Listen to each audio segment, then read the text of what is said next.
आज आपण पेरिमेनोपॉज ह्याबद्दल थोडंसं बोलूया.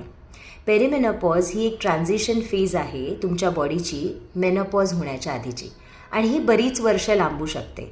सो कदाचित 35च्या नंतर किंवा अर्ली 40sमध्ये काही बायकांना पेरिमेनोपॉज ह्याचे सिम्पटम्स एक्सपिरियन्स होतात.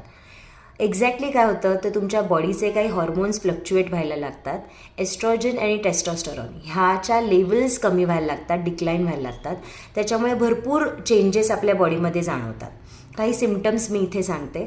सो रात्री जाग येणं, झोप शांत न लागणं, त्यानंतर तुम्हाला एन्झायटी किंवा डिप्रेशन फील होणं किंवा मूड स्विंग जाणवणं.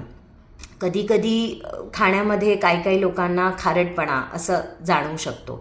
काही लोकांना बोन्सचे पेन्स, जॉईंट पेन्स जाणवू शकतात.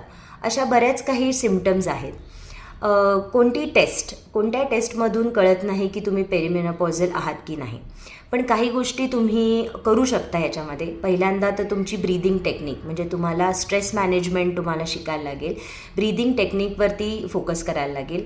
दुसरी महत्त्वाची गोष्ट म्हणजे तुमचं न्यूट्रिशन. तुमच्या खाण्यामध्ये भरपूर प्रमाणात प्रोटीन, फायबर्स आणि मल्टी न्यूट्रियंट्स आहेत की नाही हे तुम्हाला बघायला लागेल. आणि तिसरी गोष्ट म्हणजे तुमचं झोपेचं एक रुटीन हे तुम्हाला लावायला लागेल. ह्या जर 3 गोष्टी तुम्ही रेग्युलरली करत असाल तर तुम्हाला घाबरण्याची काही गरज नाही. हे सिम्पटम्स फक्त तुमची बॉडी ट्रान्झिशन करत असताना तुम्हाला एक्सपिरियन्स होतात आणि हे बरेच नॉर्मल असतात, हे मॅनेजेबल असतात. अशाच काही गोष्टी मी माझ्या पेजवरती डिस्ट्रीब्यूट करेन, शेअर करेन. तर तुम्ही माझं पेज नक्की बघत राहा. थँक्यू. बाय.